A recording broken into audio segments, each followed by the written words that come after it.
Can we finally put Brexit to bed? Hi, Mark. Hi. I'm afraid not. I know it's very tempting to do so. I think the Windsor Agreement is kind of a short-term fix, but already today we're hearing something like 300 plants are not covered by it, and there's hauliers saying that that it does actually provide a sort of hard border between east and west. So I think to be honest, I think we're going to have to revisit it. Maybe this is a short-term step forward. But I tell you what is really concerning is that we're still tied into EU rules, and it might mean our trade deals like with India or the Trans-Pacific Partnership are actually, damaged by this agreement. And that is very, very serious. What they've done is put us in a position where if we actually move away, then we either leave Northern Ireland behind with the EU for goods, and do our own trade deals, etc., or we have to stay within the orbit of the EU, which I think was always the intention, to keep us tied to EU rules.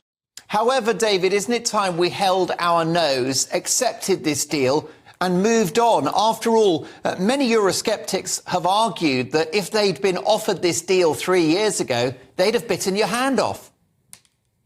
Well, it is better than the current arrangements. I do accept that, but it's a bit of a short-term fix. But there are some worse elements to it, which is there's more power for the EU for this joint committee between the UK and the EU. And I actually served on joint committees when I was an MEP. And that is concerning because it's kind of less temporary and more fixed in certain ways.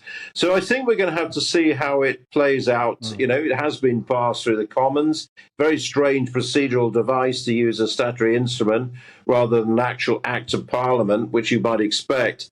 But let's see how it pans out. I think there will be some issues and we may well have to revisit it. And obviously the DUP are not going to go back to the Northern Ireland Assembly, which is the whole point of doing a deal on this, surely.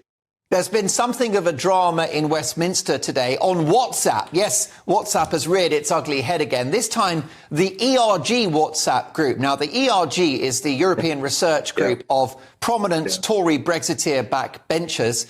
And one of their leading lights is Steve Baker, who is, of course, a Northern Ireland minister. And he's been on this group today effectively saying we don't need to exist anymore. Is it the end of the ERG, do you think, particularly given the rather weak response to this legislation in the House of Commons? Only 20-odd Tories voted against it. So is the ERG no more? No, I'm an honorary member of the RG. I'm proud to be so. Don't forget, I mean, OK, only 22 MPs voted against, but 48 actually abstained, Tory MPs. Put that together, that's 70. That's larger than our majority of 67. And it means that Rishi Sunak had to rely on Labour votes to get this vote through. No, it isn't the end of the RG. It isn't the end of the debate. Look, I've got a huge regard for Steve Baker. I worked very closely with him on the Brexit referendum, and he's a great guy. But, this is a bit of a storm in a teacup, I think. But I do have deep concerns about the so-called Windsor agreement. And that remains, especially as the attempt has always been to keep us chained to EU rules. They tried it with the backstop. They tried it with Chequers. Now we've got the Windsor Agreement tying us to EU rules.